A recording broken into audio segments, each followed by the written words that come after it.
Allez, on garde le rythme, on continue à évoquer cette lutte qui a fait rimer prévention et pratiques sexuelles. C'est l'enjeu des campagnes publicitaires présentées par Bruno. Merci de me rejoindre.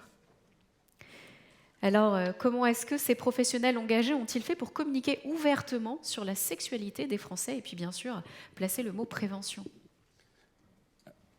Alors là, c'est une petite rétrospective de différentes affiches de prévention que je vais commenter. Voilà, alors vous connaissez celle-là, on en a longuement parlé. C'est la première affiche institutionnelle qui a beaucoup été critiquée, mais qui a eu le mérite d'exister. C'était la première. Alors après, on a fait des campagnes plus ciblées, notamment au niveau de l'association Aide, qui ciblait, vous voyez, la communauté gay. Là encore, vous voyez, on est aussi sur les personnes bisexuelles, d'ailleurs c'est toujours un enjeu qui reste toujours peut-être un peu plus caché et pour lequel il faut faire de la communication plus ciblée. Là, cette affiche a eu beaucoup de succès. Et elle a même été publiée dans l'IB, c'était pourtant ciblé HSH, mais vous voyez le bronzé qui s'est protégé tout l'été, puis il y a la marque.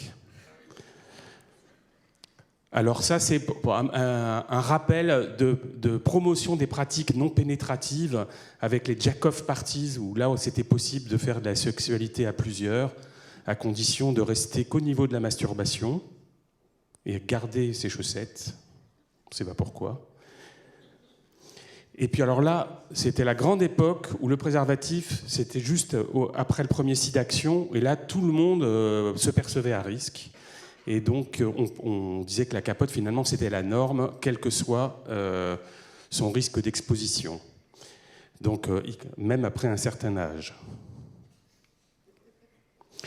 Alors, le préservatif qui a été vraiment décliné sous toutes ses coutures. Vous avez déjà vu l'affiche de la crème solaire, mais c'était sur le mode humoristique pour essayer de donner une image positive du préservatif.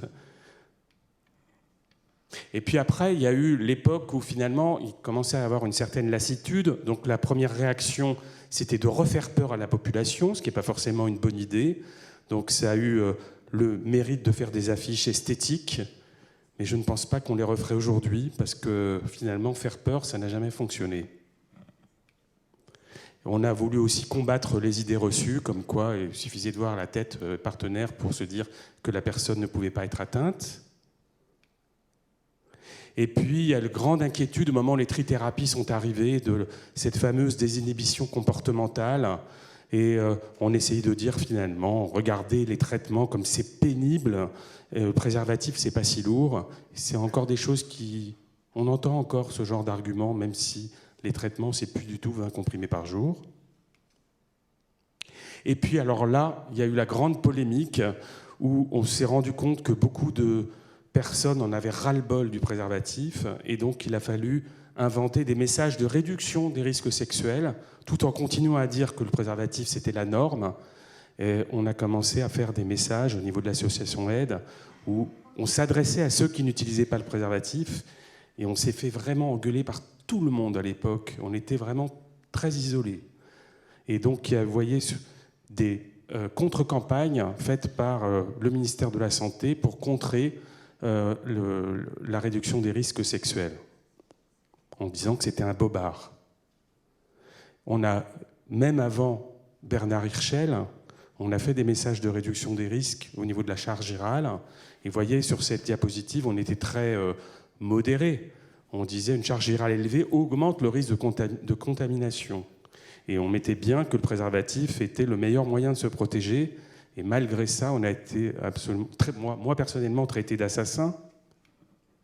Et vous voyez ici la contre-campagne du ministère de la Santé pour dire que finalement, c'était aussi faux de parler de charge virale et de risque de contamination. Enfin, ils n'avaient pas lu la littérature. Donc ne vous laissez pas infecter par les idées reçues, c'était l'image de la contre-campagne à la campagne de Aide. Heureusement, après, dans les campagnes sont apparus les nouveaux moyens de prévention, le TASP et la PrEP, avec le CRIPS qui a sorti les premières campagnes sur ces thématiques.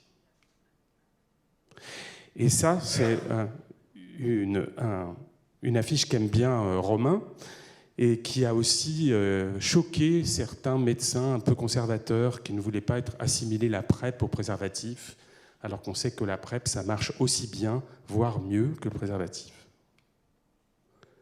Et finalement, il ne faut pas non plus oublier le plaisir dans la campagne, qui est peu utilisé en France, beaucoup plus à l'étranger, et qui est pourtant un des leviers pour faire la promotion de la santé, parce que la sexualité, s'il n'y a pas de plaisir, c'est pas drôle. Merci. Merci infiniment Bruno, effectivement.